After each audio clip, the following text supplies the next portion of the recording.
ومن أحسن قولا ممن دعا إلى الله وعمل صالحا وقال إنني من المسلمين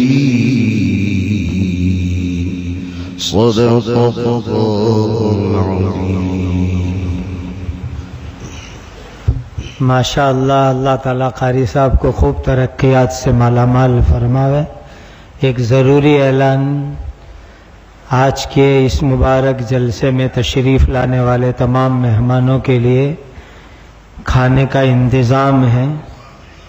جامعہ میں دارالسنہ کی جو بلڈنگ ہے وہاں انتظام ہے، وہ بابرکت کھانا کھا کر کے تشریف لے جائیں، اور گاڑیاں نکالنے میں ایسی ترتیب اپناوے کہ راستہ چوکپ نہ ہو جاوے، دوسروں کو تکلیف نہ ہو، اس کا بھی خصوصی خیال رہے. اب میں ہمارے حضرت دامت برکاتہم العالیہ سے بہت ادب سے درخواست کرتا ہوں اپنی قیمتی نصیحتوں سے بھی معزوز فرماوے اور اپنی دعا پر جلسے کا اختتام فرماوے.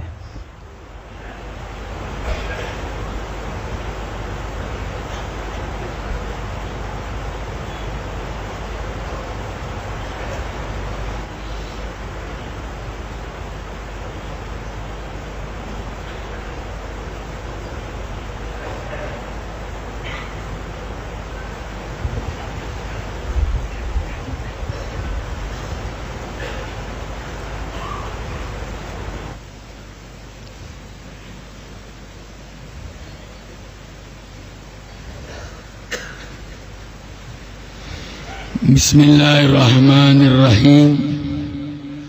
الحمد للہ رب العالمین والصلاة والسلام علی سید الانبیاء والمرسلین سیدنا ونبینا وحبیبنا وشفیعنا محمد وآلہ واصحابہ اجمعین.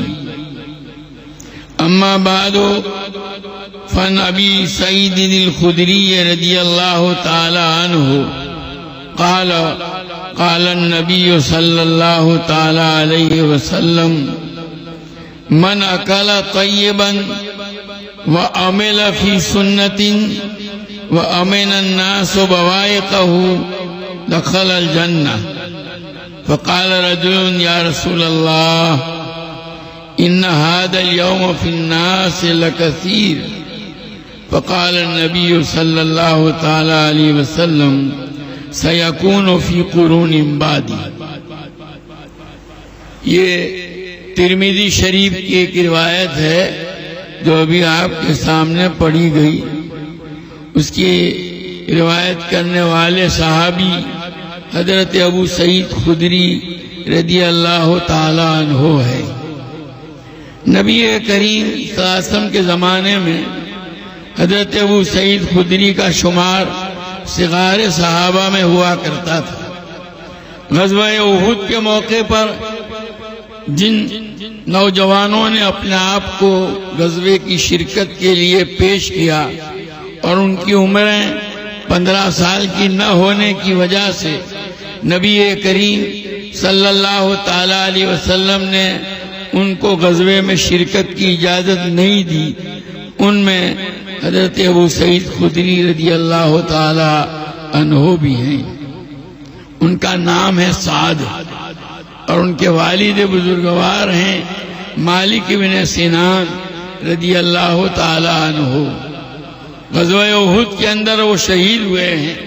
گویا ان کے ابا بھی صحابی ہیں اور ان کی والدہ جو ہیں ام سلیم رضی اللہ تعالی عنہا. امام بخاری رحمۃ اللہ علیہ نے غزوہ احد کو 12 یا 13 ابواب کے اندر بیان کیا ہے. ایک باب کا عنوان قائم کیا ہے باب ذکر ام سلیم رضی اللہ تعالی عنہ. ام سلیم رضی اللہ تعالی عنہ کا تذکرہ، اور اس میں یہ روایت پیش کی ہے ایک مرتبہ حضرت عمر رضی اللہ تعالی عنہ کے دور خلافت میں کچھ چادریں آئی حضرت عمر رضی اللہ تعالیٰ عنہ نے مدینہ منورہ کی عورتوں کے درمیان اس کو تقسیم کیا تاکہ وہ اوڑھنی کے طور پر ان کو استعمال کریں. ایک عمدہ سیدھا چادر بچ گئی تو ایک آدمی نے عرض کیا کہ امیر المومنین آپ یہ چادر نبی کریم صلی اللہ علیہ وسلم کی بیٹی جو آپ کے نکاح میں ہے حضرت فاطمہ رضی اللہ تعالیٰ عنہ کی صاحبزادی ام کلثوم حضرت عمر رضی اللہ تعالیٰ عنہ کے نکاح میں تھی، آپ ان کو یہ دے دیجئے. حضرت عمر رضی اللہ تعالیٰ عنہ نے جواب میں فرمایا کہ ان کی حقدار تو ام سلید تھی. لوگوں نے پوچھا یہ ام سلید کون ہے؟ کہا یہ غزوہ احد کے موقع پر مشکیزے میں پانی بھر بھر لا کر کے مجاہدین کو پلایا کرتی تھی. یہی ام سلید رضی اللہ تعالیٰ عنہ حضرت ابو سعید خدری رضی اللہ تعالیٰ عنہ کی والدہ ہیں. اور ان کے والد مالک ابن سنان غزوہ احد کے موقع پر جب نبی کریم صلی اللہ تعالیٰ علیہ وسلم کا چہرہ انور زخمی ہوا اور خون نکلنے لگا، اس منظر کو دیکھ کر وہ ایک دم بے بس بے قابو ہو گئے. دوڑ کر کے آئے اور نبی کریم صلی اللہ علیہ وسلم کے چہرے انور سے نکلنے والے خون کو انہوں نے اپنی زبان سے چاٹ کر کے صاف کیا. حضور صلی اللہ علیہ وسلم نے فرمایا اس خون کو اگل دو. کہ ان کے منہ میں تھا، انہوں نے کہا میں نہیں اگلوں گا. وہ اس کو پی گئے. حضور صلی اللہ علیہ وسلم نے فرمایا کہ جس آدمی کے خون کے ساتھ میرا خون مل گیا جہنم کی آگ اس کو نہیں لگے گی. تو بہرحال یہ ان کے والد تھے حضرت ابو سعید خدری رضی اللہ تعالیٰ عنہ. پھر غزوہ ختم ہوا. حضرت ابو سعید خدری فرماتے ہیں کہ مدینہ منورہ میں خبریں پہنچ گئی تھی کہ اس غزوے کے موقع پر مسلمانوں کو بڑے زخم پہنچے ہیں. کہ شام کے وقت میں بھی نکلا ادھر میدان احد کی طرف جانے کے لیے تو دیکھا کہ نبی کریم صلی اللہ تعالیٰ علیہ وسلم گھوڑے پر سوار ہو کر کے تشریف لا رہے ہیں. میں آپ کے قریب پہنچا تو میں نے آپ کے گھٹنے کو بوسہ دیا. حضرت ابو سعید فرماتے ہیں اور حضور نے مجھے دیکھ کے فرمایا سعد، یعنی سعد ہو؟ کہا میں نے کہا نام بے ابی وانت امی یا رسول اللہ. جی ہاں میں سعد ہوں، میرے ماں باپ آپ پر قربان. تو حضور صلی اللہ علیہ وسلم نے فرمایا اجرک اللہ فی ابی کا، اللہ تعالیٰ تمہارے باپ کے اندر تم کو اجر دیں، کیونکہ ان کے باپ شہید ہو گئے تھے. کہا میں نے دیکھا کہ نبی کریم صلی اللہ علیہ وسلم کے دونوں رخسار کے دونوں طرف جو ہے سیاہ دھبے تھے. وہ دراصل وہ جو کڑیاں خود کی آپ کے دونوں رخساروں میں گھس گئی تھی، جو نکالی گئی تھی، اس خون کو بند کرنے کے لیے حضرت فاطمہ رضی اللہ تعالیٰ عنہ نے چٹائی کو جلا کر کے اس کی راکھ دونوں طرف بھری تھی. اس کی وجہ سے وہ دونوں رخسار سیاہ نظر آ رہے تھے. خیر بہرحال یہی حضرت ابو سعید خدری رضی اللہ تعالیٰ عنہ اس روایت کے راوی ہیں اور وہ محدثین کے ہاں ان کا شمار مکثرین میں ہوتا ہے. 7 صحابہ ایسے ہیں جن سے 1000 سے زیادہ حدیث کی روایتیں مروی ہیں. ان میں حضرت ابو سعید خدری بھی ہیں. حضرت ابو سعید خدری، حضرت ابو ہریرہ، حضرت عبداللہ ابن عباس، حضرت عبداللہ ابن عمر، حضرت عائشہ، حضرت انس اور جو ہے حضرت ابو ہریرہ رضی اللہ تعالیٰ عنہ. یہ کل 7 ہیں جو مکثرین میں شمار ہوتے ہیں. حضرت بعد کے زمانے میں یہ ان لوگوں کا حضرت ابو سعید خدری کی طرف لوگوں کا بڑا رجوع ہوا. فتاوی کے سلسلے میں لوگ ان کی طرف رجوع کرتے تھے. ایک موقع پر حضرت ابو موسیٰ اشعری رضی اللہ تعالیٰ عنہ نبی کریم حضرت عمر رضی اللہ تعالیٰ عنہ کے دور خلافت میں ان کی خدمت میں حاضری کے لیے پہنچے. اجازت طلب کرنے کے لیے اجازت کے لیے سلام کیجیے. اگر پہلی مرتبہ سلام کے بعد اگر اجازت نہ ملے تو ٹھہر کر کے دوسری مرتبہ کیجیے. اس پر بھی اجازت نہ ملے تو ٹھہر کر کے تیسری مرتبہ کیجیے. پھر نہ ملے تو واپس جائیے. حضرت ابو سعید خدری بھی حضرت عمر کی خدمت میں حاضر ہوئے. انہوں نے اجازت حاصل کرنے کے لیے سلام کیا. حضرت عمر رضی اللہ تعالیٰ عنہ اپنے خلافت کے کاموں میں مشغول تھے، اس لیے انہوں نے جواب نہیں دیا۔ تھوڑی دیر کے بعد انہوں نے دوسری مرتبہ سلام کیا، پھر جواب نہیں دیا، تھوڑی دیر کے بعد تیسری مرتبہ سلام کر کے واپس لوٹ گئے۔ حضرت عمر جب اپنے کام سے فارغ ہوئے، کہا میں ابھی ابو سعید کی آواز سن رہا تھا، ابو موسیٰ کی آواز، عبداللہ ابن قیس کی آواز سن رہا تھا کہ ابو موسیٰ اشعری جو ہیں یہ ان کا واقعہ ہے۔ تو انہوں نے وہ واپس لوٹ گئے، تو بلاؤ ان کو، بلایا گیا، پوچھا کیوں واپس چلے گئے؟ اگر وہ یوں کہہ دیتے کہ آپ مشغول تھے اس لیے واپس چلا گیا، کوئی بات نہیں تھی، لیکن انہوں نے یوں کہا ہمیں نبی کریم صلی اللہ تعالی علیہ وسلم نے یہ بتلایا ہے کہ آپ کسی کے یہاں جب جاؤ تو اجازت طلب کرنے کے لیے سلام کرو، پہلی مرتبہ سلام کا جواب نہ ملے تو تھوڑی دیر کے بعد دوسری مرتبہ کرو، پھر نہ ملے تو تیسری مرتبہ کرو اور واپس لوٹ جاؤ۔ حضرت عمر رضی اللہ تعالیٰ عنہ کے یہاں احادیث کی روایات کے سلسلے میں بڑی احتیاط برتی جاتی تھی، اس لیے حضرت عمر، اور یہ روایت حضرت عمر کے علم میں نہیں تھی، حالانکہ اس روایت کا تعلق روزمرہ کے امور سے تھا، لیکن حضرت عمر اس کو نہیں جانتے تھے۔ امام بخاری رحمۃ اللہ علیہ نے کتاب الاحکام میں باقاعدہ باب قائم کیا ہے کہ ہر آدمی شریعت کے سارے احکام سے واقف ہو، یہ ضروری نہیں ہے، اور وہیں اس واقعے کو انہوں نے ذکر کیا ہے کہ حضرت عمر جیسا آدمی اس روایت سے ناواقف تھا۔ چنانچہ جب حضرت ابو موسیٰ اشعری رضی اللہ تعالیٰ عنہ نے یہ کہا کہ حضور نے یہ فرمایا، حضرت عمر رضی اللہ تعالیٰ عنہ نے کہا کوئی اور آدمی لاؤ جو گواہی دے کہ حضور نے یہ بات ارشاد فرمائی۔ اب یہ حضرت ابو موسیٰ سٹ پٹائے کہ کیا ہوگا، وہاں سے نکلے، مسجد نبوی میں پہنچے، دیکھا حضرت ابی بن کعب رضی اللہ تعالیٰ عنہ جو سید الانصار کے لقب سے ملقب تھے اور جن کے متعلق بارگاہ نبوت سے اقرأہم ابی کا خطاب ملا ہوا تھا، وہ ان کا حلقہ درس لگا ہوا تھا، سارے انصار بیٹھے ہوئے تھے۔ حضرت ابو موسیٰ اشعری رضی اللہ تعالیٰ عنہ جا کر کے پوچھا بھائی تم میں سے کوئی آدمی یہ حدیث جانتا ہے؟ تو حضرت ابی نے کہا کہ جتنے بیٹھے ہیں سب جانتے ہیں۔ تو کہا مہربانی کرو کوئی ایک آدمی میرے ساتھ آوے اور امیر المومنین کے پاس آ کر کے گواہی دے کہ اس نے یہ ارشاد حضور کا سنا ہے، کیونکہ وہ جانتے تھے کہ اگر میں گواہ نہیں پیش کروں گا تو گھوڑے سے خبر لی جائے گی۔ تو ان کی جو ہے بے چینی کو دیکھ کر حضرت ابی مسکرائے بھی، اور پھر انہوں نے کہا کہ دیکھو ہمارے اس مجمع میں جو سب سے چھوٹا ہے اس کو ہم آپ کے لیے گواہی دینے کے لیے بھیجتے ہیں۔ پھر حضرت ابو سعید خدری سے کہا جاؤ جا کر کے گواہی دو۔ چنانچہ حضرت ابو موسیٰ کے ساتھ حضرت ابو سعید خدری رضی اللہ تعالیٰ عنہ گئے، حضرت عمر کے سامنے انہوں نے گواہی دی کہ یہ ارشاد میں نے نبی کریم صلی اللہ علیہ وسلم کی زبان مبارک سے سنا ہے۔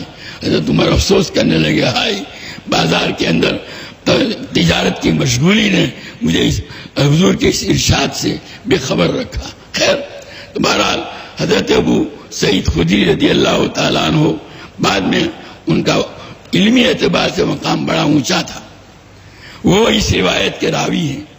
فرماتے ہیں کہ نبی کریم صلی اللہ تعالیٰ علیہ وسلم نے ارشاد فرمایا کہ من اکل طیبا، جس آدمی نے حلال غذا کھائی، حلال یعنی شریعت نے جو طریقہ کمائی کے لیے بتلایا ہے اس کے مطابق مال کما کر اس مال کے ذریعے سے حاصل کی ہوئی غذا استعمال کی۔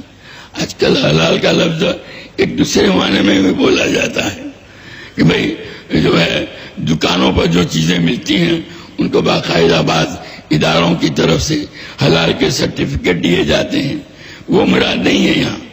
تو حلال یعنی جائز طریقے سے شریعت کے بتلائے ہوئے طریقے سے کمائے ہوئے مال سے جو چیز خرید جائے پاکیزہ مال سے، تو وہ حلال۔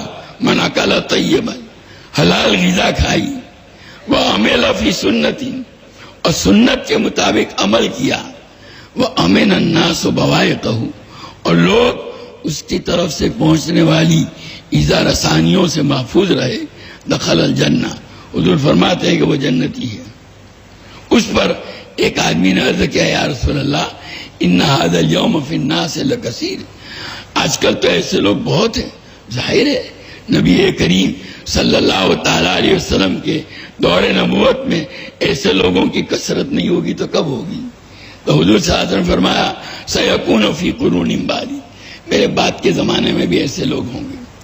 اس روایت میں حضور صلی اللہ علیہ وسلم نے 3 باتیں جنت کے لیے فرمائی. جو آدمی 3 چیزیں ہو وہ جنت میں چلا جائے گا.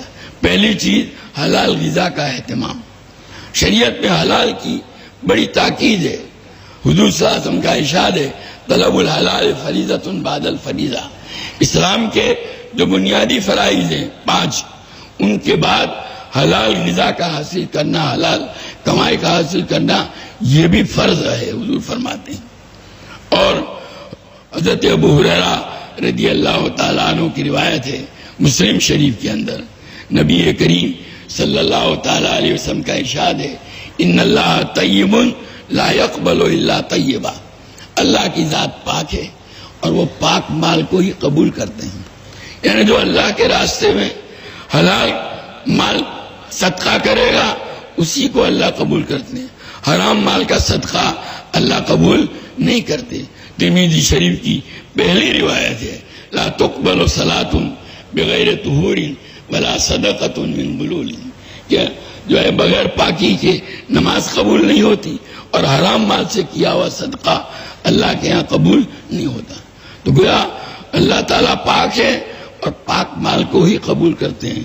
حلال مال اللہ کے راستے میں کوئی آدمی اگر خرچ کرے گا تو اللہ کے ہاں قبول ہوگا، حرام ہوگا تو حرام قبول نہیں ہوتا. حرام کا مسئلہ تو بڑا ٹیڑھا ہے.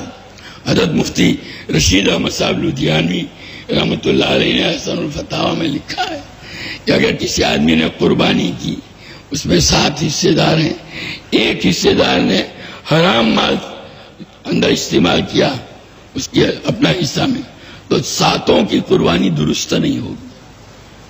درست نہیں ہوگی، قبول کا مسئلہ نہیں ہے، درست نہیں ہوگی. حضرت نے یہ لکھا ہے. آج کل ان چیزوں کی طرف سے بڑی غفلت برتی جا رہی ہے.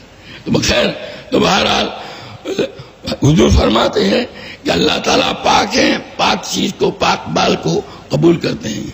پھر حضرت ابو ہریرہ فرماتے ہیں حضور کا آگے ارشاد فرمایا وَأَمَرَ اللَّهُ الْمُؤْمِنِينَ بِمَا أَمَرَ بِهِ الْمُرْسَلِينَ، اللہ تبارک و تعالیٰ نے ایمان والوں کو اسی چیز کا حکم دیا جس کا اللہ تعالیٰ نے رسولوں کو حکم دیا. سوال پیدا ہوتا ہے کہ اللہ تعالیٰ نے رسولوں کو کس چیز کا حکم دیا جس کا ایمان والوں کو؟ آگے اس کی دلیل میں نبی کریم صلی اللہ علیہ وسلم خود قرآن پاک کی 2 آیتیں پیش کرتے ہیں. وقال تعالیٰ یا ایھا الرسل کلوا من الطیبات واعملوا صالحا، وقال تعالیٰ یا ایھا الذین آمنوا کلوا من طیبات ما رزقناکم. باری تعالیٰ فرماتے ہیں اے رسولو حلال مال کھاؤ اور نیک عمل کرو. اس آیت کی تشریح میں مفسرین لکھتے ہیں کہ حلال مال کی خصوصیت یہ ہے کہ اس کے نتیجے میں آدمی کو نیک کاموں کی توفیق ہوتی ہے. امام غزالی رحمۃ اللہ علیہ نے احیاء العلوم میں حضرت سہل ابن عبداللہ تستری رحمۃ اللہ علیہ تو بہت بڑے بزرگ گزرے ہیں، ان کا مقولہ نقل کیا ہے من اکل الحرام اسد جوارہ شام ابا الامام لم یعلم، جس کی غذا حرام ہوگی اس کے اعضاء اللہ کی نافرمانی کریں گے، وہ چاہے یا نہ چاہے، اس کو علم ہو یا نہ ہو. یعنی گویا بے خبری میں بھی اگر حرام مال کھا لیا تو اس کا نتیجہ یہ نکلے گا کہ وہ گناہوں کا شکار ہوگا. حرام کی خصوصیت ہے. ومن کان اکلہ حلالا اطاعت جوارہ ووفق للخیرات، اور جس کی غذا حلال ہوگی اس کے اعضاء اللہ تعالیٰ کی اطاعت کریں گے اور اس کو اللہ تعالیٰ کی طرف سے نیک کام کرنے کی توفیق دی جائے گی.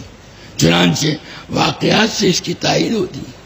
واقعات بتلاتے ہیں کہ جس کی غذا حلال ہوتی ہے اللہ تبارک تعالیٰ اسی غذا حلال کی وجہ سے اس کو نیک کام کی توفیق دیتے ہیں.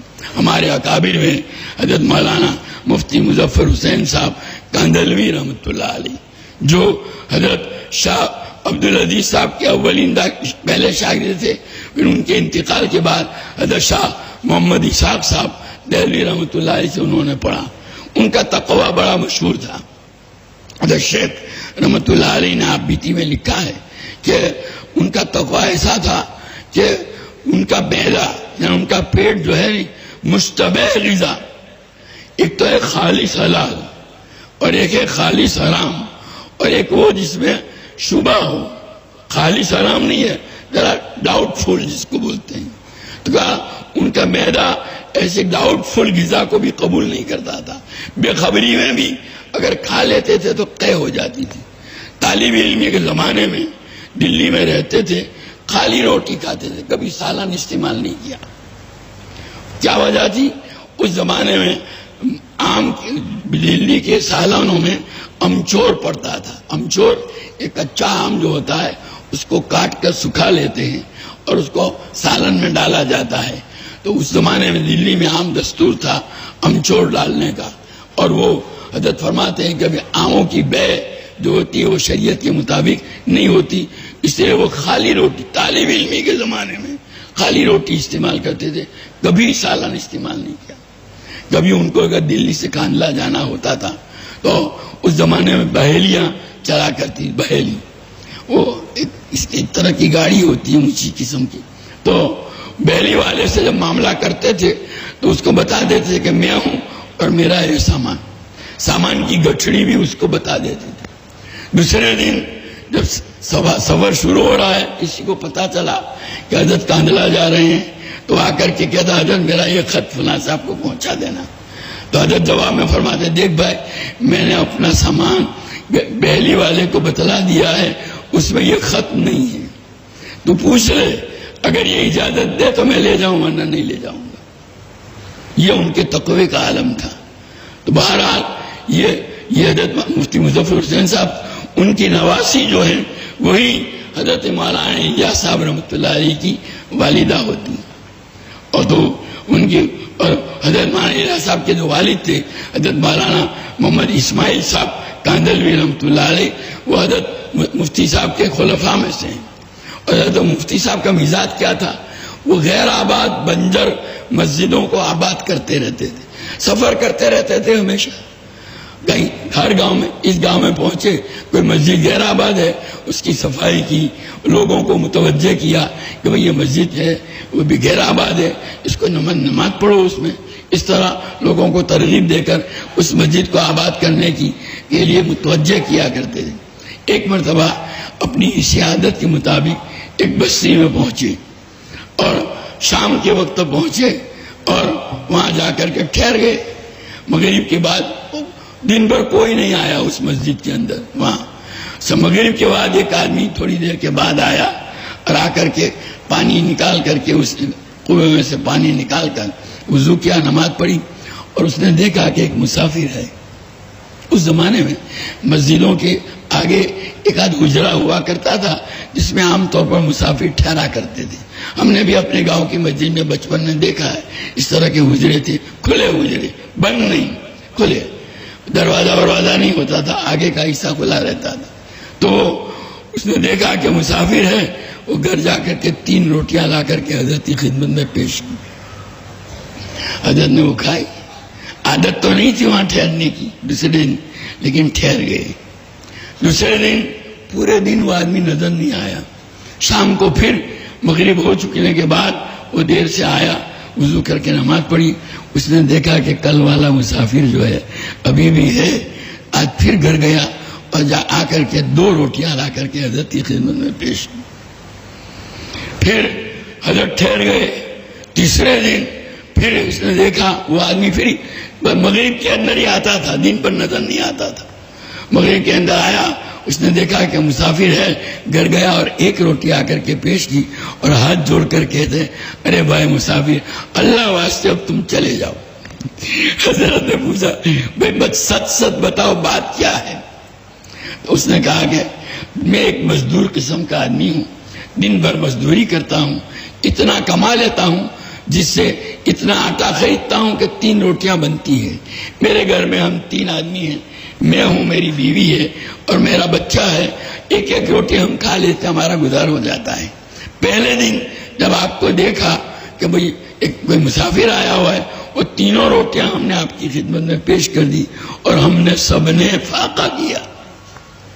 دوسرے دن جب آپ کو دیکھا تو بچے میں فاقہ کرنے کی طاقت نہیں تھی، اس کے حصے کی روٹی اس کو دی اور میری اور بیوی کے حصے کی روٹی لا کر آپ کی خدمت میں پیش کی۔ آج تیسرا دن ہے، بیوی میں بھی فاقہ کرنے کی طاقت نہیں، اس کے حصے کی روٹی اس کو دی۔ آج فقط میرے حصے کی روٹی میں لایا ہوں، کل میرے میں بھی فاقہ کرنے کی طاقت رہے گی نہیں، اس لیے میں کہتا ہوں اللہ واسطے جاؤ۔ حضرت نے کہا بھائی دیکھو بات دراصل یہ ہے کہ پہلے دن جب تمہاری یہ روٹیاں کھائی نا تو میں نے خواب میں نبی کریم صلی اللہ تعالی علیہ وسلم کی زیارت کی اور اپنے دل میں ایسے ایسے انوارات دیکھے کہ زندگی میں کبھی وہ نظر نہیں آئے تھے۔ تو میرے دل میں آیا کہ بھئی یہ غذا تو کھانے جیسی ہے، کہ میری عادت نہیں ہے کہیں ٹھہرنے کی، لیکن میں اسی لیے ٹھہر گیا تھا۔ یہ 3 دن سے جو ہو رہا ہے مسئلہ، تو بہرحال اس غذا کا یہ اثر تھا۔ حضرت حکیم الاسلام قاری محمد طیب صاحب نور اللہ مرقدہ کی زبان مبارک سے خود میں نے ان کی مجلس میں بھی اور واعظ میں بھی سنا ہے، اور حضرت کی جو ہے مواعظ ہیں ان میں یہ قصہ موجود ہے کہ دیوبند کے اندر ایک بزرگ تھے شاہ جی عبداللہ، ان کا ذریعہ معاش یہ تھا کہ وہ گھاس کھود کر لاتے تھے اور بیچتے تھے، اسی سے ان کا گزر ہوتا تھا۔ وہ لوگ اب ان کی حالت کیا تھی کہ وہ گھاس کو جب وہ گھاس کھود کر کے لاتے تھے، دیوبند کے لوگوں کی تمنا یہ ہوتی تھی کہ ہم اپنے جانور کو ان کی گھاس لے کر کے کھلائیں۔ اس لیے جب وہ گھاس خریدنے کے لیے بازار پہنچتے تھے اور یہ آئے ہوئے نہیں ہوتے تھے تو لوگ انتظار کرتے تھے، اور یہ گھاس کی گٹھڑی سر پر رکھ کر کے دور سے نظر لوگ دوڑتے تھے۔ جس نے پہلے جا کر کے گٹھڑی پر ہاتھ رکھ دیا، وہ گٹھڑی ڈال دی اور کہا 4 پیسے لاؤ۔ اس کی قیمت متعین تھی 4 پیسے، چنانچہ 1 پیسہ جو ہے وہ تو صدقہ کر دیا کرتے تھے، 1 سے اپنی اور 1 جمع کرتے تھے، 1 اپنی بیٹی کو دیا کرتے تھے، اور وہ جو جمع کرتے تھے وہ چند دن کے بعد اس رقم سے اس زمانے کے جو دیوبند کے اکابر تھے، حضرت مولانا محمد قاسم صاحب نانوتوی رحمۃ اللہ علیہ، حضرت مولانا یعقوب صاحب نانوتوی رحمۃ اللہ علیہ، حضرت گنگوئی وغیرہ، ان تمام کی دعوت کرتے تھے۔ حضرت مولانا یعقوب صاحب فرماتے ہیں کہ ہمیں شاہ جی عبداللہ کی دعوت کا انتظار رہتا تھا۔ جس دن ان کی دعوت کھاتے تھے 40 دن تک دل میں ایک نور رہتا تھا اور دل میں یہ خیال آتا تھا یہ عبادت کر لوں وہ عبادت کروں۔ عبادت کے تقاضے دل کے اندر پیدا ہوتے تھے، اسی حلال غذا کا اثر تھا۔ اور یہ حضرت مولانا یعقوب صاحب نانوتوی جو دارالعلوم دیوبند کے سب سے پہلے صدر مدرس اور حضرت حکیم امت تھانوی رحمۃ اللہ علیہ کے استاد، حضرت حکیم اللہ کے مواعظ میں اور ملفوظات میں بکثرت ان کے واقعات ان کا نام آتا ہے۔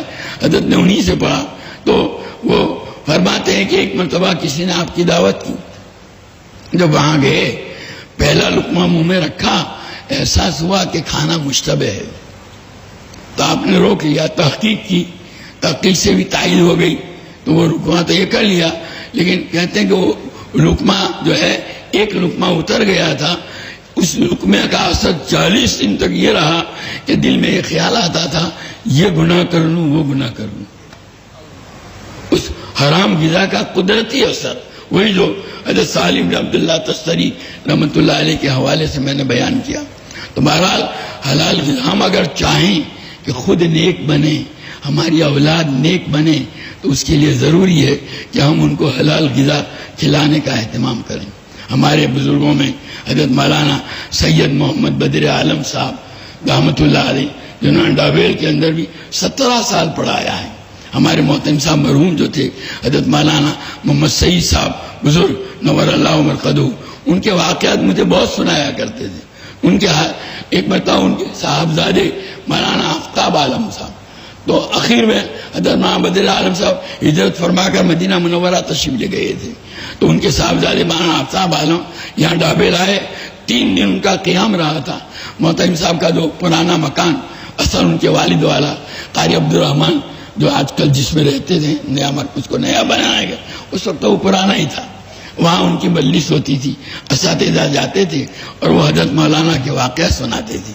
انہوں نے واقعہ سنایا کہ ان کے دادا جو تھے یعنی حضرت مولانا بدر عالم صاحب کے والد سید تحور حسین صاحب رحمۃ اللہ علیہ، وہ پولیس انسپیکٹر تھے اور کہتے ہیں کہ انہوں نے ان کو یعنی مولانا بدر عالم صاحب کو بچپن ہی میں اسکول میں داخل کرایا انگریزی تعلیم لینے کے لیے. 11 سال کی جب ان کی عمر ہوئی تو اس وقت جو ہے ایک مرتبہ وہاں الہ آباد میں حضرت مولانا تھانوی رحمۃ اللہ علیہ کا پروگرام تھا، جمعہ میں بیان تھا. یہ بچے تھے، 11 سال کی عمر ہو رہی تھی، 11واں سال شروع ہوا تھا. اس پروگرام میں شریک ہوئے، حضرت کا آواز سنا تو ان کے دل میں جو ہے دینی علم حاصل کرنے کا جذبہ پیدا ہوا. گھر آ کر کے والد صاحب سے کہا ابا کل میں اسکول نہیں جاؤں گا. والد صاحب یہ سمجھے کہ بچہ ہے وہ اسکول سے بھاگنا چاہتا ہے، سمجھایا، انہوں نے کہا نہیں میں نہیں جاؤں گا. پٹائی کی تو پٹائی سے بھی کہا نہیں میں تو نہیں جاؤں گا. دوسرے دن پوچھا کیا ارادہ ہے؟ بس مجھے تو مدرسے میں جانا ہے پڑھنے کے لیے، اسکول نہیں جاؤں گا. ان کے والد صاحب کا تعلق تھا حضرت مولانا خلیل احمد صاحب سہارنپوری رحمۃ اللہ علیہ سے. تو میں حضرت مولانا خلیل صاحب کو خط لکھا کہ یہ بچہ اس طرح کے. حضرت مولانا خلیل صاحب نے کہا بھائی تم اللہ کا شکر ادا کرو نا کہ بچہ خود اس کے اندر شوق پیدا ہوا، تم اس کی راہ میں رکاوٹ کائے کو بنتے ہو. چنانچہ حضرت مولانا خلیل احمد صاحب کے کہنے پر انہوں نے ان کو بچپنی میں ان کی صحبت میں بھیج دیا. پوری تعلیم حضرت مولانا بدر عالم صاحب کی مظاہر میں ہوئی ہے. وہیں سے فارغ ہوئے. فارغ ہونے کے بعد وہاں مدرس مقرر ہوئے. 2 سال تدریس کرنے کے بعد پھر حضرت شاہ صاحب کی خدمت میں گئے تو حضرت مولانا خلیل احمد صاحب کی سرپرستی میں تعلیم. تو ان کے جو والد صاحب تھے پولیس انسپیکٹر، ان کے جب انتقال کا وقت آیا تو مولانا آفتاب عالم صاحب کہتے تھے کہ دادا صاحب 16 سال کی عمر سے کبھی ان کی حضر میں اور سفر میں تہجد بھی فوت نہیں ہوئی. اور موت کے وقت انہوں نے اپنی اولاد سے کہا بچوں تمہارے لیے کوئی میں پیسہ چھوڑ کے نہیں جا رہا ہوں، لیکن تمہارے حلق سے حرام کا ایک دانہ بھی میں نے اترنے نہیں دیا ہے. اسی کا اثر تھا کہ حضرت مولانا کے دل میں یہ جذبہ پیدا ہوا. اور آفتاب عالم صاحب فرماتے تھے کہ ان کا معمول تھا پولیس انسپیکٹر ہونے کے باوجود روزانہ 80,000 اسم ذات کا ذکر کرتے تھے اور تلاوت وغیرہ تو الگ. تو یہ گویا حلال غذا کا اثر. حضرت ہمارے استاد مکرم حضرت مفتی سعید احمد صاحب پالن پوری نور اللہ مرقدہ سب جانتے ہیں، واقف. ان کے والد صاحب جو تھے یوسف بھائی، وہ پڑھنے کے لیے ڈابل آئے تھے. اس زمانے میں حضرت علامہ بنوری، علامہ عثمانی، حضرت مولانا بدر عالم صاحب یہ حضرات ڈابل پڑھاتے تھے. تو مفتی صاحب کے والد صاحب جو ہیں حضرت مولانا بدر عالم صاحب کے خادم تھے، خادم خاص. اب مولانا بدر عالم صاحب ان سے حالات سے واقف ہوتے. کہا تمہاری قوم جو ہے بڑی سادہ معیشت والی ہے، لیکن وہ جو ہے بنیوں کے سود کے اندر گری ہوئی ہے. تو وہ ان کے والد صاحب کو کہا کرتے تھے کہ جب تک یہ سود سے نہیں بچو گے وہاں تک علم آنے والا ہے. ان کے والد صاحب کی تمنا یہ تھی کہ میری اولاد کو بھی ایسا علم آوے جیسے ان بزرگوں کو ہے. تو مولانا بدر عالم صاحب نے کہا تھا دیکھو علم ایک نور ہے، جس بدن کی پرورش حرام مال سے ہوئی ہو اس میں وہ نور آ نہیں سکتا. اس لیے تم جو ہے اگر اپنی اولاد کو عالم بنانا چاہتے ہو تو خود بھی بچو حرام مال سے اور اپنی اولاد کو بھی بچاؤ. اب ان کے جو دادا تھے حضرت مفتی سعید صاحب کے، تو انہوں نے کسی بنیے سے رقم سود پر لے کر کے کسی کی زمین کرائے پر لی. انہوں نے جا کر کے ان سے اپنے ابا سے بحث کی تم نے یہ کرایہ پر لیا درست نہیں. وہ غصے ان کو گھر سے نکال دیا. کوئی بات نہیں، میں اپنی اولاد کی حلال مال سے تربیت پرورش کروں گا. پڑھنا چھوڑ دیا اور خود حلال کمائی کا اہتمام کیا کہ میں خود حلال کھاؤں گا، اپنے اولاد کو حلال چلاؤں گا تاکہ میری اولاد کو علم حاصل ہو. چنانچہ ان کی حلال کمائی کا یہ حصہ تھا کہ حضرت مفتی صاحب جیسے فرزند ان کو ملے اور اللہ تعالیٰ نے ان کے یہ علم کا ہی پھیلا. تو یہ حلال غذا کا بڑا اثر ہے. حلال غذا ہی سے آدمی نیک بنتا ہے. ہمارا معاشرہ آج کل جو بگڑا ہوا ہے اس کے فساد کی جڑ بھی یہی ہے. ضرورت اس کے حلال کا اہتمام کیا جائے. حضرت ابو ہریرہ کی جس روایت کا میں نے حوالہ دیا مسلم شریف کی، ان اللہ طیب لا یقبل الا طیبا، اللہ کی ذات پاک ہے اور وہ پاک اور حلال مال کو ہی قبول کرتے ہیں. ثم ذکر الرجل، حضرت ابو ہریرہ کہتے ہیں یہ فرما کر حضور نے ایک آدمی کا تذکرہ کیا، یطیل السفر، جو اللہ کے راستے میں لمبے سفر پر جاتا ہے، اشعث اغبر، لمبا سفر ہونے کی وجہ سے اس کے بال بکھرے ہوئے ہیں، اس کے کپڑے جو ہیں غبار آلود ہیں، اور پھر جو ہے وہ یمد یدیہ الی السماء یقول یا رب یا ربی، وہ اللہ سے دعا کرنے کے لیے آسمان پر ہاتھ اٹھا کر دعا کرتا ہے میرے رب رب. حضور فرماتے ہیں ومطعمہ حرام ومشربہ حرام وملبسہ حرام وغذی بالحرام فأنی یستجاب لہ، اس کا کھانا حرام، اس کا پینا حرام، اس کا لباس حرام، اس کی پرورش حرام غذا سے ہوئی ہے، بھلا اس کی دعا کیسے قبول ہوگی؟ حرام غذا کی وجہ سے عبادت بھی قبول نہیں ہوتی. حضرت عبداللہ ابن عمر رضی اللہ تعالیٰ عنہ کی روایت ترمذی میں موجود ہے، کسی نے 10 درہم سے ایک کپڑا خریدا، اس کپڑے میں 1 درہم حرام کا ہے اور باقی 9 حلال کے ہیں. جب تک وہ کپڑا اس کے جسم پر ہے اس کی کوئی عبادت جو نفل یا فرض قبول نہیں ہوگی. 1 درہم یعنی 10% حرام ہے تو اس کا یہ ہے. تو بہرحال ایک حلال کی تاکید ہے. تو من اکل طیبا، جس نے حلال کھایا. اور بھی واقعات ہیں تفصیلی، ابھی اس کا موقع نہیں. دوسری بات آپ نے فرمائی وہ عمل فی سنتی، سنت کے مطابق عمل کیا. سنت کا اہتمام بہت ضروری ہے. اللہ تبارک تعالیٰ نے نبی کریم صلی اللہ تعالیٰ علیہ وسلم کو اسی لیے مبعوث فرمایا کہ آپ کی ذات جو ہے لوگوں کے لیے ایک نمونہ بنے. لقد کان لکم فی رسول اللہ اسوۃ حسنہ، تمہارے لیے نبی کریم صلی اللہ علیہ وسلم کی ذات بابرکات میں ایک نمونہ بہترین موجود ہے. گویا ہر چیز میں آپ کا انسانوں کو چاہیے کہ آپ کا اتباع کریں. ہر چیز میں چاہے اس میں فرض کی کوئی قید نہیں ہے، تمام چیزوں میں، عبادات میں، عقائد کے اندر، معاملات میں، اخلاق میں، ہر چیز میں. ایک صحابی ہیں حضرت عبید بن خالد محاربی رضی اللہ تعالیٰ عنہ، شمائل میں ان کا واقعہ ہے. وہ فرماتے ہیں ایک مرتبہ میں مدینہ منورہ کی ایک گلی سے گزر رہا تھا کہ پیچھے سے میں نے آواز سنی، ارفع ازارک فإنہ انقی وابقی، کیا اپنی لنگی کو ذرا اونچا کر لو، اس لیے کہ اس میں لنگی جو ہے پاک صاف بھی رہے گی اور بچی ہوئی. لنگی اگر زمین کے ساتھ گھسٹتی رہتی ہے تو اس کی وجہ سے لنگی ناپاک بھی ہو جائے گی اور جلدی خراب پھٹ بھی جائے گی. آپ نے فرمایا انقی وابقی. حضرت عبید کہتے ہیں میں نے پیچھے دیکھا کون ہے؟ تو نبی کریم صلی اللہ علیہ وسلم سے. تو یہ کہتا ہے میں نے عرض کیا رسول اللہ یہ تو ایک معمولی چدریا ہے، یہ یوں سمجھے کہ میری لنگی کی حفاظت کے لیے حضور یہ فرما رہے ہیں. اسی لیے ورنہ صحابہ کی ذات سے بعید ہے کہ حضور کے فرمانے کے بعد اس میں کوئی کمی آ گئی. تو بہرحال حضور انہوں نے عرض کیا کہ معمولی چدریا ہے، یعنی اگر پھٹ بھی گئی اور خراب ہو بھی گئی کوئی خاص نقصان نہیں. حضور نے فرمایا اما لک فی اسوۃ، کیا تمہارے لیے میری ذات میں نمونہ موجود نہیں ہے؟ تو حضرت عبید بن خالد فرماتے ہیں جب آپ نے یہ ارشاد فرمایا تو میں نے آپ کی لنگی کو دیکھا کہ وہ آدھی پنڈلی تک تھی. فوراً کہتے ہیں میں نے اپنی انگلی آدھی پنڈلی تک کر لی. تو یہ گویا یہ لنگی پہننے کا جو انداز ہے، حالانکہ یہ کوئی اسی طرح ہم پہنے یہ ضروری نہیں ہے.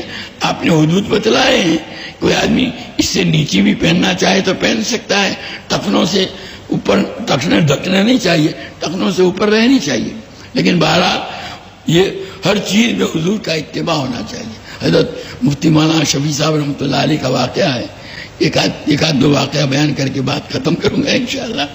کہ حضرت مولانا تقی صاحب فرماتے ہیں کہ مفتی صاحب جب حج کے لیے تشریف لے گئے تو نبی کریم صلی اللہ علیہ وسلم کے روضہ اقدس پر جب سلام پیش کرنے کے لیے حاضر ہوتے تھے تو مواجہ شریف کے سامنے جو 2 ستون ہیں جو لوگ مدینہ منورہ گئے ہیں وہ جانتے ہیں کہ جہاں سلام پیش کیا جاتا ہے نبی کریم صلی اللہ علیہ وسلم کے روزے پر جو جالیاں ہیں، اس جالی کے بعد دو 2.5 جتنا فاصلہ ہے، پھر ستون ہے۔ میں نے اپنے اکابر کو دیکھا، ہمارے حضرت مفتی محمود صاحب کو دیکھا، کبھی اس ستون سے آگے نہیں بڑھے، وہیں کھڑے رہ کر آپ جو ہے سلام پیش کیا کرتے تھے۔ اور ہمارے اکثر اکابر کا یہی معمول رہا ہے کہ وہ آگے نہیں بڑھتے تھے۔ اور اس زمانے میں ابھی تو ایک جو ہے نا وہ جالی کے بعد ایک دیوار بنا دی گئی ہے، اس زمانے میں دیوار نہیں تھی، جالیاں کھلی تھی ادھر۔ تو حضرت مفتی صاحب رحمۃ اللہ علیہ فرماتے ہیں کہ میری عادت تھی کہ میں اس ستون کے پاس کھڑے رہ کر نبی کریم صلی اللہ علیہ وسلم کی خدمت میں سلام پیش کرتا تھا۔ کہ ایک مرتبہ اسی طرح کھڑے رہ کر سلام پیش کر رہا تھا، غیر اختیاری طور پر میرے دل کے اندر یہ وسوسہ آیا کہ تو کیسا محروم ہے، دیکھو لوگ حضور کی جالیوں سے لپٹ رہے ہیں اور تو یہاں آنے کے بعد بھی اتنا دور کھڑا ہے، محروم ہے۔ ایسا خیال وسوسے کے درجے میں میرے دل کے اندر آیا۔ تو اسی وقت میں نے سنا کہ ایک آواز آ رہی ہے روضہ اقدس میں سے، حضور صلی اللہ علیہ وسلم فرما رہے ہیں کہ لوگوں سے کہہ دو کہ جو لوگ ہماری سنتوں پر عمل کرتے ہیں وہ ہم سے قریب ہیں، چاہے ہزاروں میل دور رہتے ہوں، اور جو ہماری سنتوں پر عمل نہیں کرتے وہ ہم سے دور ہیں، چاہے ہماری جالی سے لپٹے ہوئے ہیں۔ حضرت ماں تقی صاحب فرماتے ہیں کہ والد صاحب جو ہے یہ اپنے مواعظ میں بھی یہ قصہ یوں کہہ کر بیان کرتے تھے، ایک اللہ کا بندہ حضور صلی اللہ علیہ وسلم کی زیارت کے لیے گیا تو ان کو حضور صلی اللہ علیہ وسلم نے یہ کہا کہ لوگوں سے، کیونکہ حضور نے فرمایا تو لوگوں سے کہہ دو، اس لیے اس پر عمل بھی کرنا تھا۔ لیکن حضرت مفتی تقی صاحب کا ایک مرتبہ تنہائی میں مجھے فرمایا کہ میرا یہ واقعہ ہے، لیکن کسی اور کو کبھی نہیں بتایا، اتنا اخفا تھا مزاج کے اندر۔ تو بہرحال یہ سنت پر عمل کا اہتمام حضرت جو ہے شیخ محی الدین بن عربی رحمۃ اللہ علیہ بہت بڑے بزرگ ہیں، وہ فرماتے ہیں ایک آدمی سنت کے مطابق مسجد میں داخل ہوتا ہے، دعا پڑھ کر کے دایاں پاؤں پہلے رکھ کر کے، اس کے مقابلے میں ایک دوسرا آدمی ہے وہ ہوا پر اڑتا ہے، تو وہ 100 مرتبہ ہوا پر اڑتا ہو تو ابھی جو ایک سنت پر جو عمل کرنے والا ہے اس کا مقابلہ وہ نہیں کر سکتا، اس لیے کہ سنت پر عمل کرنے کی وجہ سے اللہ تعالیٰ کا قرب حاصل ہوتا ہے، اس کی محبت حاصل ہوتی ہے۔ اور یہ ہوا میں اڑے گا تو ہوا میں تو چڑیا بھی اڑا کرتی ہے فرماتی۔ تو بہرحال یہ کوئی اہم چیز نہیں ہے، یہ کرامت کی اتنی اہمیت نہیں ہے، اصل اتباع کی۔ ایک آدمی حضرت گنگوئی رحمۃ اللہ علیہ کی خدمت میں آیا، 6 مہینے رہا، جب جانے لگا تو اس نے کہا کہ میں 6 مہینے رہا، کوئی کرامت میں نے نہیں دیکھی۔ تو حضرت گنگوئی رحمۃ اللہ نے فرمایا میرا کوئی کام سنت کے خلاف دیکھا؟ کہا نہیں۔ پھر کیا کرامت ڈھونڈتے ہو؟ یہی تو ہے اصل الاستقامت و فوق الکرامت، آدمی دین کے اوپر مضبوطی کے ساتھ عمل کرے، یہ 1000 کرامتوں سے بڑھ کر کے ہے۔ تو بہرحال یہ سنت کا اہتمام بہت ضروری ہے۔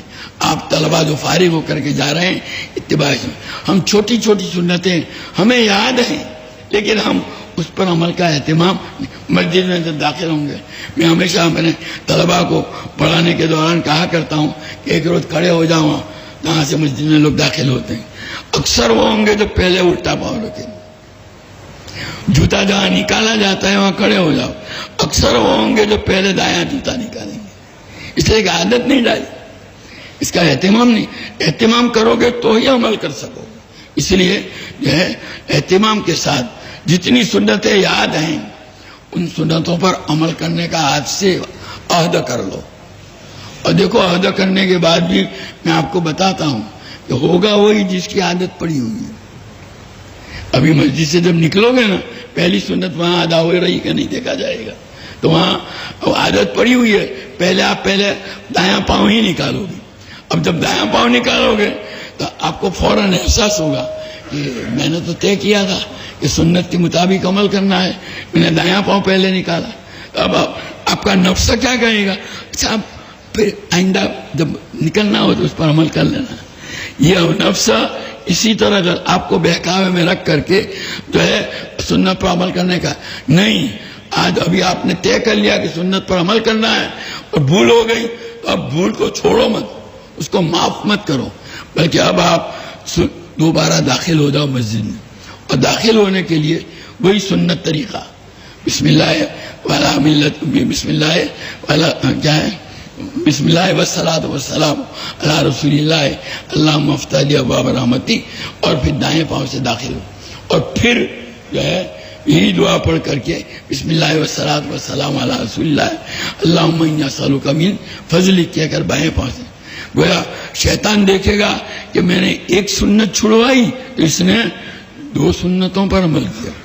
حضرت معاویہ رضی اللہ تعالیٰ عنہ ایک مرتبہ جو ہے رات کو تہجد کے لیے نہیں اٹھ پائے، شیطان آ کر کے جو ہے وہ ان کو پاؤں دبا کر کے سلائے رکھا، صبح دیکھا کہ تہجد چھوٹ گئی تو اس پر بہت روئے، تو اس رونے پر اللہ تعالیٰ نے تہجد پڑھنے پر جو ثواب ملتا تھا اس سے زیادہ ثواب دیا۔ تو دوسرے دن حضرت معاویہ دیکھتے ہیں کہ ایک بزرگ جو شخصیت جو ہے بزرگ نما آئی ہوئی ہے اور پاؤں دبا کر کے اٹھا رہی ہے، تو حضرت معاویہ پوچھا بھائی تو کون ہے اٹھانے کی؟ کہ میں شیطان ہوں۔ کہ شیطان کا کام تو سلانا ہے، تو کیوں اٹھانے کے لیے آیا؟ کہ کل آپ کو سلائے رکھا تھا اور آپ روئے تو آپ کو تہجد پڑھنے پر بھی جو ثواب ملتا تھا اس سے زیادہ ثواب ملا، یہ میں کیسے برداشت کر سکتا ہوں؟ اس لیے آج میں نے اٹھا دیا، میرے پڑھنے دو اس کو تہجد۔ خیر، تو کہنے کا حاصل یہ ہے کہ سنتوں پر عمل کا اہتمام کریں، یہی اصل چیز ہے، اسی کے نتیجے میں لوگ بھی آپ سے کیا کریں گے؟ محبت کریں گے۔ حدیث میں حضور کا ارشاد ہے من حفظ سنتی اکرمہ اللہ باربع خصال، جو میری سنتوں کا اہتمام کرے گا اللہ تعالیٰ 4 چیزوں سے اس کو نوازیں گے۔ المحبت فی قلوب البررہ، نیک بندوں کے دلوں میں اللہ تعالیٰ اس کی محبت ڈال دیں گے۔ والہیبۃ فی قلوب الفجرہ، اور بدماش لوگوں کے دلوں میں اللہ اس کی ہیبت ڈال دیں گے۔ والسعۃ فی الرزق، اور روزی میں برکت، روزی میں برکت کے لوگ معلوم نہیں کیا کیا پاپڑ بیلتے ہیں، کیسے کیسے وظیفے پڑھتے ہیں، یہ مفت میں حاصل ہو جائے۔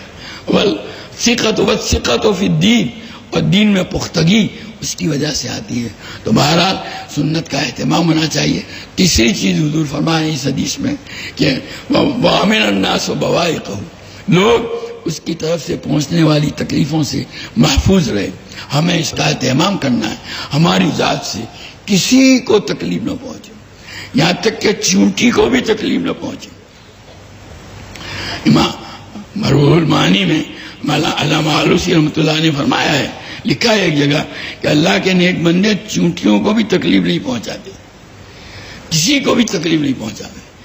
حضور کا ارشاد ہے المسلم من سلم المسلمون من لسانہ و یدہ، مسلمان وہ ہے جس کی زبان اور ہاتھ کی ایذا رسانیوں سے دوسرے مسلمان محفوظ رہیں۔ آج کل تو ہمارا مزاج ایسا بن گیا بعض لوگوں کا کہ جب تک کہ لوگوں کو تکلیف نہ پہنچائیں وہاں تک کھانا ہضم نہیں ہوتا ان کا، بس اسی میں لگے رہتے، بس ان کا دندہ ہی ہے۔ عجیب معاملہ ہے، سمجھ نہیں آتا۔ تو بہرحال اس سے بھی اپنا آپ کو بچانا ہے۔ یہ 3 باتیں ہیں، بہت آسان ہیں، ان پر حضور صلی اللہ علیہ وسلم نے وعدہ فرمایا ہے کائے کا؟ جنت کا۔ اللہ تعالیٰ ہم کو اس پر عمل کی توفیق اور سعادت عطا فرمائے۔ وآخر دعوانا الحمدللہ رب العالمین۔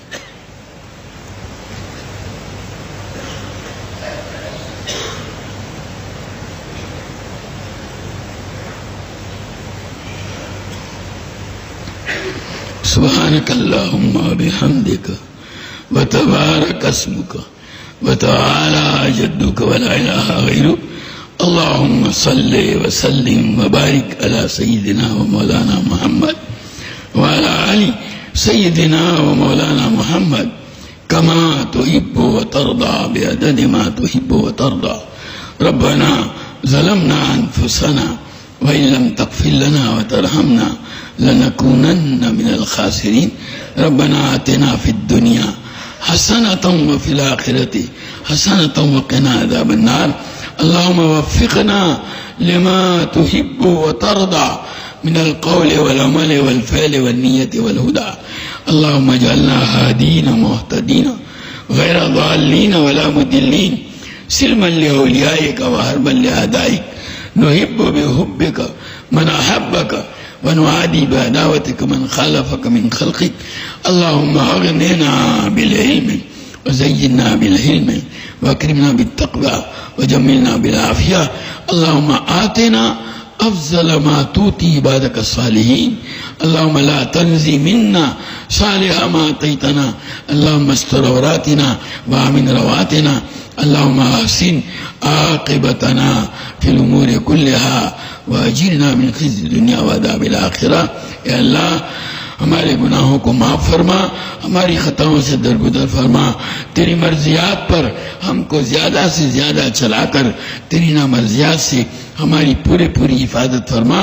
نبی کریم صلی اللہ علیہ وسلم کے طریقوں و سنتوں کو اپنی زندگی کے ہر شعبے میں جاری کرنے اور اپنانے کی تو ہمیں توفیق و سعادت عطا فرما. حضور صلی اللہ علیہ وسلم کے طریقوں کی محبت اور غیروں کے طریقوں کی نفرت ہمارے قلوب کے اندر ڈال دے.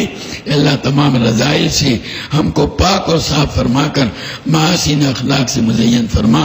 تیری معرفت و محبت کے انوار سے ہمارے قلوب کو منور فرما. تیری یاد سے ہمارے دلوں کو آباد فرما. دوام ذکر اور دوام طاعت کی ہمیں توفیق عطا فرما. تمام اعمال میں اخلاص، اتباع اور احتساب کی کیفیت نصیب فرما. اللہ ہمارے بچے جنہوں نے اپنے تعلیمی سلسلے کو مکمل کیا ہے، اب وہ ہم سے رخصت ہو کر کے جا رہے ہیں. اللہ قدم قدم پر تو ان کی نصرت فرما، ان کو مفتاح للخیر اور مغلاق للشر بنا. اللہ ان کے ذریعے سے لوگوں کے اندر بھلائی کو عام فرما. اللہ ہر قدم پر ان کی رہنمائی فرما، دستگیری فرما، مشکل کشائی فرما. ان کی تمام ضروریات کی اپنے خزانے غیب سے کفالت فرما. ان کو کسی کا محتاج و دستہ نگر نہ بنا. اللہ شان بے نیازی اور شان استغنا کے ساتھ دین کی خدمت کرنے کی توفیق و سعادت سے بہراوا فرما. ان سے ان کے والدین اور ان کے اساتذہ اور مربیوں نے جو اچھی توقعات قائم کی ہیں، اللہ ان کو اس سے بڑھ کر کے بنا دے. اللہ ان کے ذریعے سے اپنی دین کی اشاعت کا، حفاظت کا زیادہ سے زیادہ کام لے لے. اپنے فضل کا معاملہ فرما. اللہ ہمارے بیماروں کو صحت کاملہ عاجلہ مستمرہ عطا فرما. مقروضوں کے قرضوں کی ادائیگی کی شکلیں پیدا فرما. پریشان حالوں کی پریشانیوں کو دور فرما. حاجت مندوں کی حاجتیں پوری فرما. جو قید و بند میں محبوس ہیں، اللہ ان کو رہائی نصیب فرما. جو مقدمات میں ماخوذ ہیں ان کو بری فرما. جو جس مصیبت میں گرفتار ہے، اللہ اس کو اس سے نجات عطا فرما. اے اللہ ایمان کی سلامتی کے ساتھ دنیا سے جانا نصیب فرما. معلوم نہیں کب اور کہاں اے اللہ زندگی کا آخر لمحہ آ جائے. اے اللہ ایسی حالت میں موت آئے کہ ہمارے دل ایمان کے نور سے منور ہوں، زبان پر کلمہ طیبہ جاری ہو، تو ہم سے راضی ہو اور ہم تجھ سے راضی ہوں. تیرے اور تیرے بندوں کے حقوق میں سے کوئی حق ہم پر واجب الادا باقی نہ رہ گیا ہو. ایسی حالت میں موت عطا فرما. قبر کے عذاب سے حفاظت فرما. محشر کی ہولناکیوں سے حفاظت فرما. اس دن کی رسوائی سے بچا لے. اس دن اپنے عرش عظیم کا سایہ عطا فرما. اپنے حبیب پاک صلی اللہ علیہ وسلم کے مبارک ہاتھوں حوض کوثر کا جام عطا فرما. حضور صلی اللہ علیہ وسلم کو ہمارے حق میں شفاعت کی اجازت مرحمت فرما. اللہ نیکیوں کے پلڑے کو جھکا دے. دانے ہاتھ میں نام اعمال نصیب فرما. پل صراط پر عافیت کے ساتھ گزار کر جہنم کے عذاب سے پوری حفاظت فرما کر جنت میں دخول اولین نصیب فرما. اے اللہ ہمارے والدین، ہمارے اساتذہ، ہمارے مشائخ جنہوں نے ہماری تعلیم و تربیت کے لیے مشقتیں اٹھائی، تکلیفیں جھیلی، ہماری غفلتوں کو برداشت کیا، اللہ ان تمام کو ہماری طرف سے بہترین بدلہ دنیا اور آخرت کے اندر عطا فرما. جو جا چکے ہیں ان کی قبروں کو نور سے بھر دے. اپنی رحمتوں مغفرتوں سے ڈھانپ لے. جنت الفردوس میں ان کو اعلیٰ مقام و مراتب عطا فرما.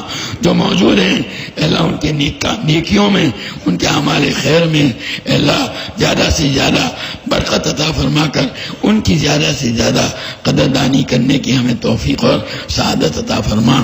اے اللہ جو صلاحیتیں، اے اللہ جو صلاحیتیں، جو نعمتیں، جو اسباب و وسائل تو نے ہمیں عطا فرمائے ہیں، ان تمام کو تیرے دین اور علم دین اور ایمان و اسلام کی اشاعت کے لیے، حفاظت کے لیے، خدمت کے لیے استعمال کرنے کی توفیق عطا فرما. ان قیمتی سرمایوں کو اے اللہ دنیا کے پیچھے ضائع کرنے سے ہماری حفاظت فرما. ابنائے دنیا میں سے نہ بنا، ابنائے آخرت میں سے بنا دے.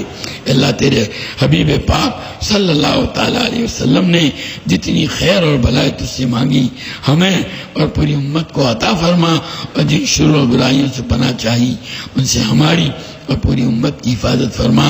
اس مجلس میں شریک تیرے تمام بندوں کی جائز اور نیک مرادیں پوری فرما. ربنا تقبل منا انک انت السمیع العلیم وتب علینا انک انت التواب الرحیم. صلی اللہ تعالی علی خیر خلقہ سیدنا و مولانا محمد وآلہ وصحبہ اجمعین برحمتک.